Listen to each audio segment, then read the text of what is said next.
When I was younger, I didn't think that I would make it beyond 25 growing up in a township, because so many people around me were dying, because there was so much we were negotiating that systematic and institutional types of violences.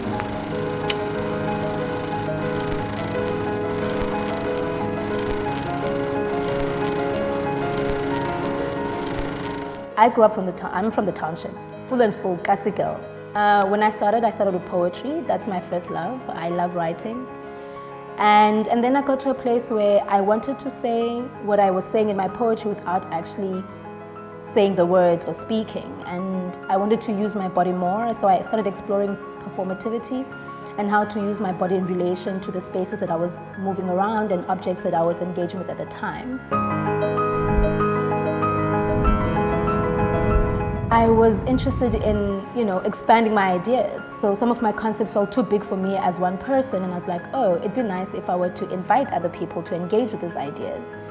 And then I didn't even know really much about curating. My life's work is around unpacking and undoing and unlearning and, mapping our lineage as Black people, particularly from the township, because the township is a space, that produces a very specific type of life and lifestyle. And that is also not to say that like people who are born from the township are never happy. We somehow manage to procure, curate, create happiness and beautiful things out of a really murky, violent, volatile situation. And so my life's work has been interested in that, like where do we get the magic and the power and the resilience to do what we do so that our lives become what they are beyond what they were supposed to be to produce cheap Black labor. When I was younger, I didn't think that I would make it beyond 25 because so many people around me were dying and dying in different ways. So there's the physical death, people die and we bury them. And then there's the sort of social class death where you cannot move beyond a certain stage. There's the death through alcohol, like there's a huge alcohol problem in this spaces that we come from.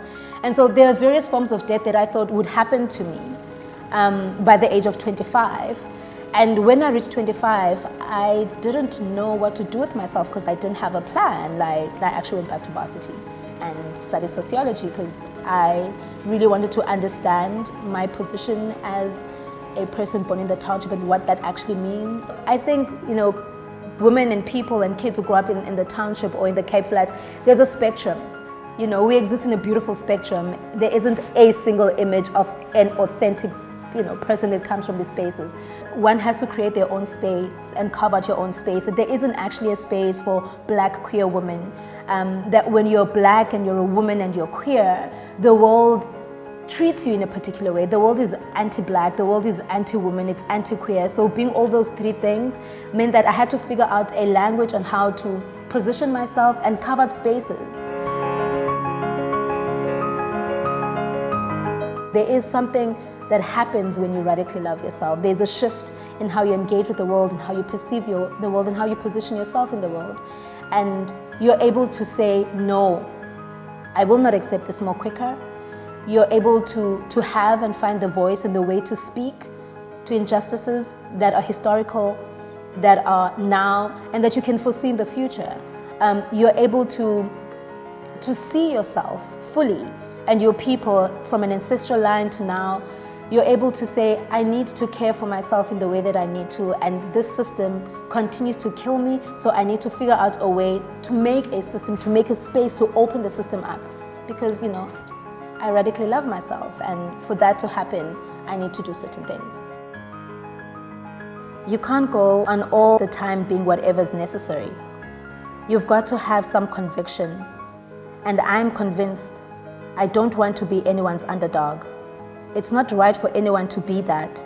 But once you get used to it, well, it just seems natural and you just carry on. And that's the end of you. You're trapped. There is a thing that we do in humanity, in our societies where we're like, oh yeah, that person is the underdog. But do you understand the kind of violences an underdog has to negotiate? And do you understand that they've hit a ceiling that someone says like, it don't matter how hard you work. It doesn't matter. You will never come up. that is it. You are stuck in that position. And it's okay for you to be the underdog, you know, like we'll take you off the leash once in a while. You can take a lap around us. Which for me is just like, yeah, no, actually, no.